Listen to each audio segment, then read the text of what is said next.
Hello दोस्तों, नमस्कार। आज 30 सितंबर दिन मंगलवार। आइए जानते हैं बिहार की 25 बड़ी खबरों को। बिहार विधानसभा चुनाव 2025 की तैयारियों के बीच आज यानी 30 सितंबर को चुनाव आयोग के द्वारा फाइनल वोटर लिस्ट जारी की जाएगी। बिहार विधानसभा की 243 सीटों के लिए मतदाता सूची का अंतिम प्रकाशन आज किया जाएगा। वहीं इसमें वैध मतदाताओं के नाम शामिल होंगे। दावा, आपत्ति और नए आवेदनों को देखने के बाद चुनाव आयोग ने इस सूची को अंतिम रूप दिया है। चुनाव आयोग के द्वारा जारी किए गए इस लिस्ट से मृत और बाहर रहने वाले लोगों के नाम हटा दिए जाएंगे। दरअसल बिहार विधानसभा चुनाव को लेकर मतदाता सूची के पुनरीक्षण यानी एसआईआर का काम 25 जून से शुरू हुआ था। विधानसभा चुनाव को लेकर चुनाव आयोग के द्वारा अगले हफ्ते चुनाव के कार्यक्रम की घोषणा की जाने की भी संभावना बन रही है। और चुनाव की तैयारियों के जायजा के लिए चुनाव आयोग 4 और 5 अक्टूबर को पटना का दौरा करेगी।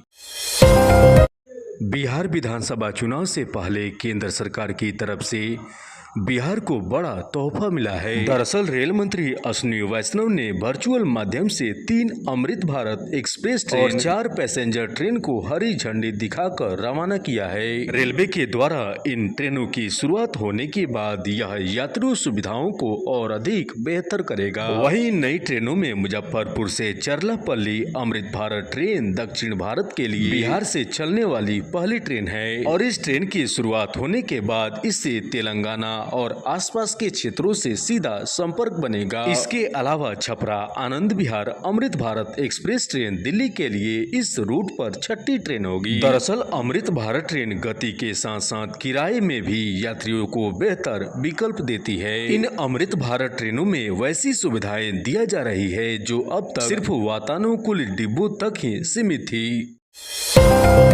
अब राजधानी पटना में पटना मेट्रो के बाद जल मेट्रो की शुरुआत होने जा रही है और ऐसे में अब राजधानी पटना में गंगा नदी पर जल्द ही वाटर मेट्रो सेवा शुरू होने जा रही है। गायघाट से एनआईटी घाट तक सफल ट्रायल के बाद एसी इलेक्ट्रिक जहाज में स्थानीय और विदेशी यात्री आरामदायक, सुरक्षित और इको फ्रेंडली सफर का आनंद ले सकेंगे। अब राजधानी पटना में गंगा नदी पर जलमार्ग का अनुभव आम लोगों के लिए जल्द उपलब्ध होगा और इस ट्रायल के सफल होने के बाद दीघा घाट से कंगन घाट तक नियमित सेवाएं शुरू की जाएंगी। पटना मेट्रो सेवा के तहत इस एसी जहाज में करीब 50 यात्रियों की बैठने की सुविधा होगी। दरअसल राज्य सरकार और IWI के बीच हाल ही में हुए समझौते के बाद इस परिचालन की तैयारियां तेजी से आगे बढ़ रही है। इस जल मेट्रो की शुरुआत होने के बाद अब देशी और विदेशी पर्यटक भी गंगा नदी में सफर का आनंद ले सकेंगे। यह प्रोजेक्ट पर्यावरण के लिए भी अनुकूल होगा और यात्रियों के लिए यात्रा भी आसान होगा।